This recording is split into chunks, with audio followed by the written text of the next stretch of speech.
felt like you're just fighting a battle against yourself? You know the feeling. You set a big goal, you're super motivated, you start off really strong, and then, somehow, you slide right back to where you started. Well, today, we're going to solve that puzzle. We're talking about this invisible force that pretty much dictates your success. And get this, it has nothing to do with willpower. So let's dive in and uncover the secret to making change that actually sticks. I mean, it's the million-dollar question, isn't it? You commit to a new diet, a new workout routine, maybe quitting a bad habit, and for a little while it works. But then, almost like clockwork, the old patterns just creep back in. Why does this happen over and over again? It's a frustration we all share, but the reason, it's probably not what you think. And look, this isn't just you. This isn't some personal failure. The data shows a staggering 70% of people relapse within just 6 months. So this isn't about you being weak. It's about the system you're using being fundamentally flawed. Think of it like a kind of psychological gravity, always pulling you back down.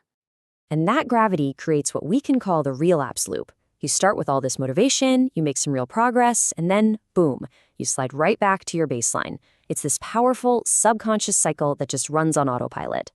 But today, we're going to make it visible so we can finally break it. So here's the most crucial point. If you're trying to solve this problem with more motivation or more willpower, you're focusing on the wrong thing entirely. The real issue is your internal programming, those deep-seated beliefs you hold about who you are. That's the code we need to rewrite. Okay, so this brings us to a completely different way of looking at change: goals versus identity. We've all been taught to focus on our goals, right? The outcomes we want. But what if that's the very reason we fail? What if the secret isn't in what you want, but in who you believe you are? The author James Clear put it perfectly with this quote. It just captures the whole idea. Your goals, they're your wishes, your aspirations, but your systems, your actual habits and behaviors, they're dictated by something much deeper. They reflect your identity. Your life doesn't gravitate to your ambitions. It falls to the baseline of who you see yourself to be. Just think about the difference here. On one hand, you have, I want to lose weight. That's a temporary desire. It's focused on an outcome. But on the other hand, you have, I am a healthy person. See? That's a statement of identity. It's a standard. One is a wish, the other is a truth about who you are. And that simple shift, it changes everything. James Clear breaks this down into 3 layers, and it's so helpful. Most of us start at the very top, with the outcome, the 40 pounds we want to lose. Then we might think about the process, the diet and the exercise plan. But the most powerful, lasting change starts at the bottom, with identity. Who is the person you wish to become? If you start there, the process and the outcomes will follow almost naturally. This is probably my favorite example of identity in action. Imagine you offer a cigarette to 2 people. The first one says, "No thanks, I'm trying to quit." See, they're still identifying as a smoker who's just struggling. But the second person says, "No thanks, I'm not a smoker." They've shifted their identity. For them, there's no internal battle. The decision is already made because it's just who they are now. So how does this identity actually enforce itself? Well, think of it like an invisible thermostat inside your mind.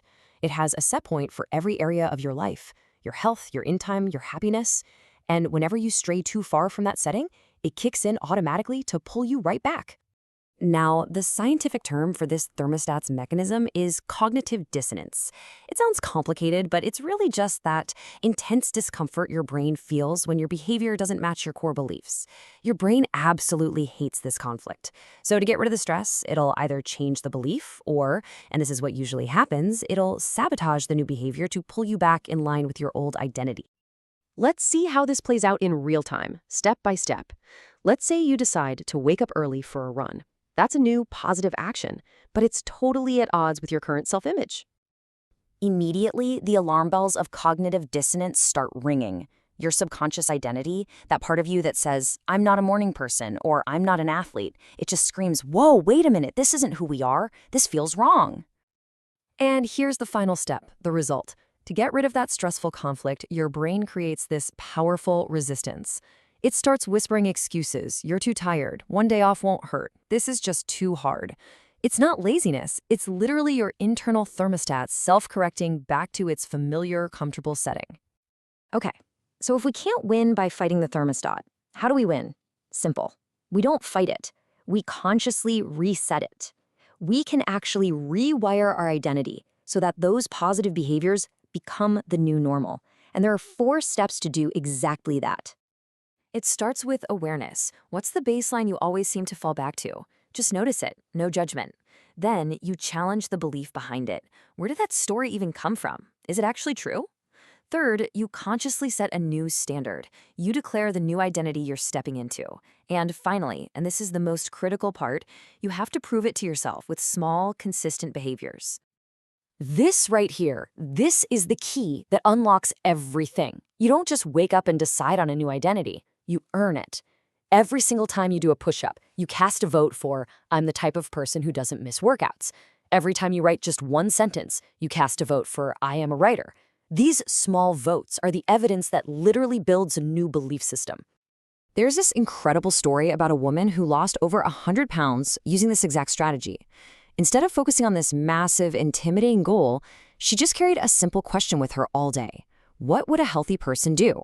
Would they take the stairs or the elevator? Would they order the salad or the fries? That one question guided all of her small votes, and over time, those votes compounded into a completely new identity.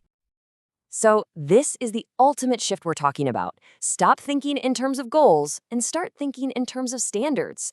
A goal is a target you hit and then you're done. A standard is the baseline you absolutely refuse to fall below. It's the very definition of who you are. And this is where you can really see the power shift. Just look at the language. The goal column is full of wishes. I want, I want. But the standard column, it's full of identity-based truths. Someone whose standard is, I don't miss workouts, doesn't need motivation to go to the gym. In fact, not going feels wrong to them. It feels totally out of character.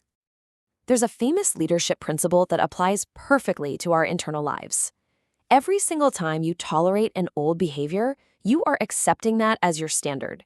You're reinforcing the old thermostat setting. Real, true change only happens when you decide there are certain things you simply no longer accept from yourself. The philosopher Neville Goddard summed this all up perfectly. You get what you are, not what you want. Your reality is just a mirror, and it's always reflecting your identity. So the transformation has to happen inside you first. So this is where we'll leave it. This is the question that can change everything.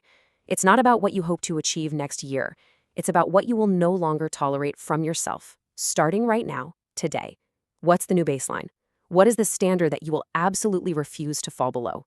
Because that is where your new life begins.